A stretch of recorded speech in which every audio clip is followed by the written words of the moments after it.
বিসমিল্লাহির রহমানির রহিম। আসসালামু আলাইকুম। এটা হলো ঝাল ঝাল কক মুরগির মাংস। আর এই ঝাল ঝাল কক মুরগির মাংসটা কীভাবে রান্না করলাম আপনাদের সাথে ফুল ভিডিও শেয়ার করব, না টেনে চলুন দেখি। তো চলে আসলাম আবারও রান্নাঘরে। কি আর আজকের রান্নাটা হবে কি সেটাও আপনাদের সাথে শেয়ার করব, না টেনে দেখতে থাকুন। এখানে আমি নিয়েছি কক মুরগির মাংস।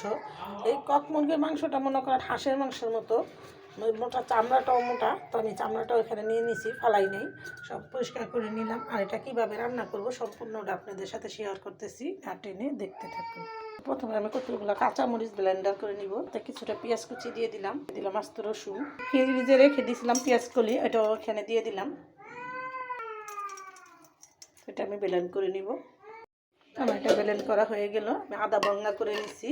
তো আমি এখানে ঘুষগুলো দিয়ে দিব। সবসময় আমি মাখায় জোখাই রান্না করি। এটা আমার মা চাচিদের রান্না, হাতের রান্না, সেটা আমি ধরে রাখছি।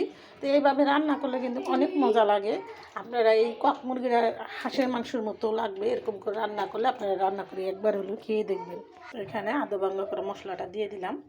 আদা রসুন বাটা, দিয়ে দিলাম হলুদের ফাঁকি, দিয়ে দিলাম 1 টেবিল চামচ লাল মরিচের ফাঁকি। হলুদের ফাঁকিটা একটু কম মনে হলো, আর একটু দিয়ে দিলাম। দিয়ে দিব স্বাদ মতো নুন, দিয়ে দিব কেটে রাখা টমেটো। আমি এখন ভালো করে 5 মিনিট মাখিয়ে নেব। বলেন আর গরুর মাংস বলেন আর মুরগির মাংস বলেন, এরকম করে যদি মশলা দিয়ে মাখায় 10 মিনিট আধা ঘন্টা রাখা যায়, খেতে কিন্তু অসাধারণ হয় রান্নাটা। আমি এখানে মশলা মাখিয়ে 10 মিনিটের মতো রেস্টে রাখবো। এখানে কিন্তু আমি পেঁয়াজ দিই নেই, খালি ব্লেন্ডার করে একটু পেঁয়াজ কলি দিছি আর সামান্য পেঁয়াজ দিছি। পেঁয়াজ বেরেস্তা করে দিব আর আপনাদের সাথে ফুল ভিডিও শেয়ার করব।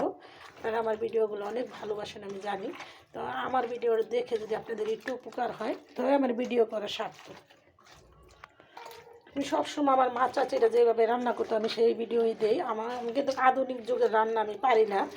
আর আমার ছেলেমেয়েরা যখন বাজার থেকে কিনে এনে খায় তখন একটু চেষ্টা করি যে নতুন নতুন ভিডিওগুলো দেখি, ওই ভিডিওর থেকে কিছুটা শিখে তো ওইরকম রান্না করার চেষ্টা করি। এখানে আমার মাখানো হয়ে গেছে। তো আমি এখন 1 ঘন্টার জন্য রেস্টে রেখে দেবো।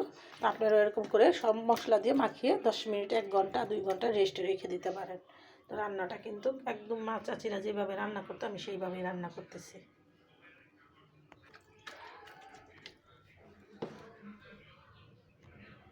ফিরে আসলাম আধা ঘন্টা পর। মাংসটা এখানে ম্যারিনেট করা হয়ে গেছে। এখানে আমি পেঁয়াজ আর রসুন বেরেস্তা করে নিব। আমি কিন্তু মাংস মাখানোর সময় তেল দিই নাই, আমি এখন বেরেস্তা করে তারপরে এটার মধ্যে তেল আমি দিলাম রসুন কুচি।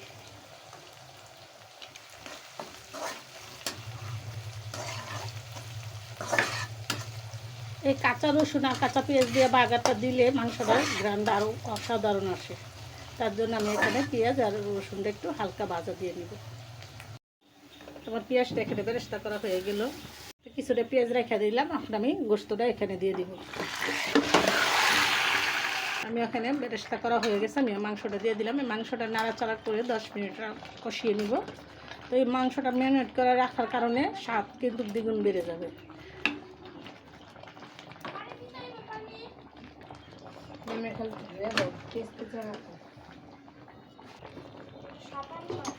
ঢাকনা চাপা দিতে চাইতেছি, ঢাকনা চাপাটা দেওয়া হলো না, অন্য কড়াইতে ঢেলে দিলাম। কড়াইটা ছোট হয়ে গেছিলো, আমি এখন বড় কড়াইতে দিয়ে দিলাম। মাংসটা এখানে কষানো হয়ে গেছে, আমি এখন শাহি গরম মশলা দিয়ে দিব আর পেঁয়াজ বেরেস্তা দিয়ে দিব। আর এই তরকারিটা আমি কীভাবে রান্না করলাম সম্পূর্ণ ভিডিওটা আপনাদের সাথে শেয়ার করলাম, না টেনে দেখবেন আর এরকম মজাদার রান্না করে খাবেন।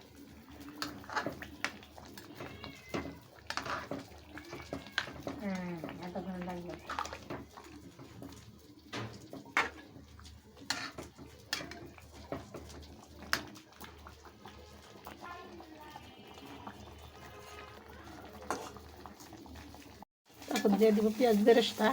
তো সম্পূর্ণ রান্নাটা আমার এখানে কমপ্লিট। আমি কি মশলা দিয়ে রান্না করলাম ফুল ভিডিও শেয়ার করলাম, না টেনে দেখবেন আর এরকম মজাদার রান্না করে খাবেন। আর নতুন নতুন ভিডিও পেতে সাথেই থাকবেন।